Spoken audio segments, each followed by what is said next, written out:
بسم اللہ الرحمن الرحیم۔ السلام علیکم۔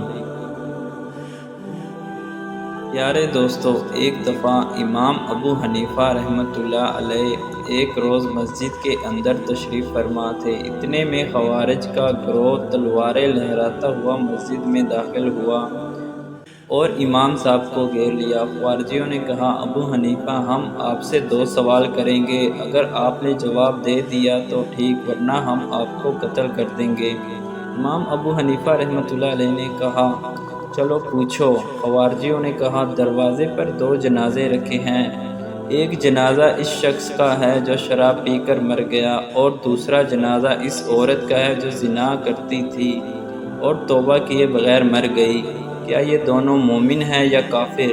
امام ابو حنیفہ نے ان سے پوچھا، یہ بتاؤ یہ دونوں کس مذہب کو ماننے والے تھے؟ کیا یہودی تھے؟ خوارجیوں نے جواب دیا، نہیں۔ امام ابو حنیفہ نے پوچھا، کیا یہ مجوسی تھے؟ خوارجیوں نے جواب دیا، نہیں۔ امام ابو حنیفہ نے پوچھا، کیا نصارہ تھے؟ خوارجیوں نے جواب دیا، نہیں۔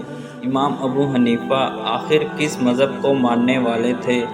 خوارجیوں نے کہا، مسلمان تھے۔ یہ سن کر امام ابو حنیفہ رحمۃ اللہ علیہ نے فرمایا، تم لوگوں نے خود ہی جواب دے دیا، تمہارا اعتراف ہے کہ دونوں شرابی اور زانی مسلمان تھے، اور جو مسلمان ہو تم اسے کافر کیسے کہہ سکتے ہو؟ خوارجیوں کا گروہ کہنے لگا، یہ دونوں جہنمی ہیں یا جنتی؟ امام ابو حنیفہ رحمۃ اللہ علیہ نے فرمایا، میں بھی ان دونوں کے بارے میں وہی کچھ کہوں گا جو خلیل اللہ حضرت ابراہیم علیہ السلام نے اس آدمی کے متعلق کہا تھا جس کی برائیاں ان دونوں سے بڑھ کر تھیں۔ تابعداری کرنے والا میرا ہے، اور جو میری نافرمانی کرے تو تو بہت ہی معاف کرنے والا ہے۔ نیز میں بھی وہی کچھ کہوں گا جو حضرت عیسیٰ علیہ السلام نے ان دونوں سے بڑے گناہ گار کے بارے میں کہا تھا۔ اگر تو ان کو سزا دے تو یہ تیرے ہی بندے ہیں، اور اگر تو ان کو معاف فرما دے تو تو زبردست حکمت والا ہے۔